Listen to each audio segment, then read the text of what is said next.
এই সূরাটা যে ব্যক্তি রাতের বেলা পড়বে, একটা বর্ণনা এসেছে যে দারিদ্রতা আপনাকে স্পর্শ করবে না ইনশাআল্লাহ। এই যে সুদ খাচ্ছে কি জন্য? টাকার জন্য তো নাকি? টাকা পয়সা ধন দৌলত করবেন, এই তো আপনার উদ্দেশ্য নাকি? এই জন্যই তো মায়ের সাথে জানা করছেন, তাই তো? আল্লাহ বলছেন সূরা ওয়াকিয়া পড়েন, আপনার দারিদ্রতা দূর হয়ে যাবে ইনশাআল্লাহ। বিশ্বাস হচ্ছে না? রিজিক কার হাতে? না, রিজিক তো আমাদের হাতে। এটা মানুষ বিশ্বাস করে না আসলে, এটা মুখে বলে, মানুষ মুখে বলে রিজিক আল্লাহর হাতে। মানুষ যদি বিশ্বাস করতো রিজিক আল্লাহর হাতে, তাহলে মানুষ কেমন করে সুদ খাবে? ও মনে করছে রিজিক আমার হাতে, আমি যদি খাই সুদ তাহলে আমি গেইন করব, যদি না খাই তাহলে আমি দারিদ্রতায় ভুগবো নাকি? যদি আমি ঘুষ নেই তাহলে আমার উন্নতি হবে অর্থনৈতিক, যদি না নেই তাহলে আমি মরে যাব, না খেয়ে মরে যাব। যদি আমি দুর্নীতি করি তাহলে আমি বাঁচবো, আমার সন্তানরা ভালো থাকবে, যদি না করি আমি দারিদ্রতায় মরে যাব, তাই তো? এই কনসেপ্ট ছাড়া কেউ এগুলা কাজ এমনি করতে পারে নাকি? নিঃসন্দেহে আমরা মনে করি যে রিজিকের মালিক আমরা, আল্লাহ নয়।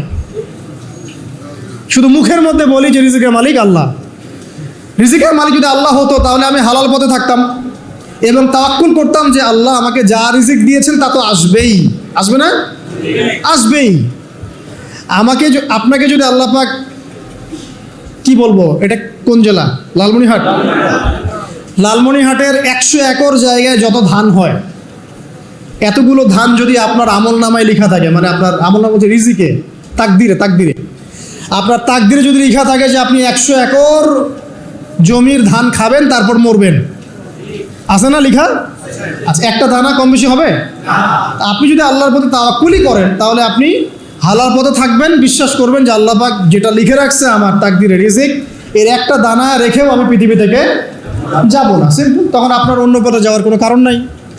আর যখন আপনি বিশ্বাস করবেন না, না এটা আমার হাতে, আমি যত পরিশ্রম করব তত রিজিক বাড়বে, আমি যত ঘুষ নিব তত বাড়বে, যত সুদ খাবো তত বাড়বে, যত দুর্নীতি করবো তত বাড়বে, তখন তো রিজিকের এই পুরো দায়িত্বটা আল্লাহ পাক আপনার হাতে ছেড়ে দিবেন।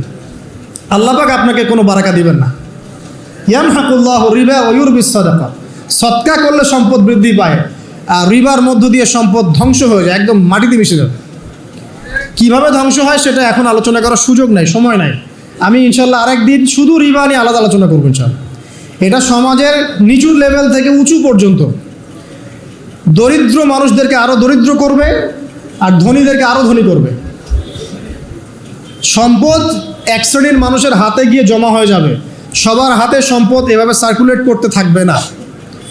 আর যখন আপনি জাকাত ভিত্তিক অর্থনীতি চালু করবেন, সদকা করবেন, হালালে থাকবেন, ব্যবসা করবেন, তখন সম্পদ এক হাত থেকে আরেক হাতে ঘুরতে থাকবে। এটা এমনি বুঝবেন না, ইনশাল্লাহ আরেকদিন বুঝাবো। আসেন, যে দারিদ্রতা দূর করতে চান, সচ্ছলতা চান, কয়েকটা কাজ করেন।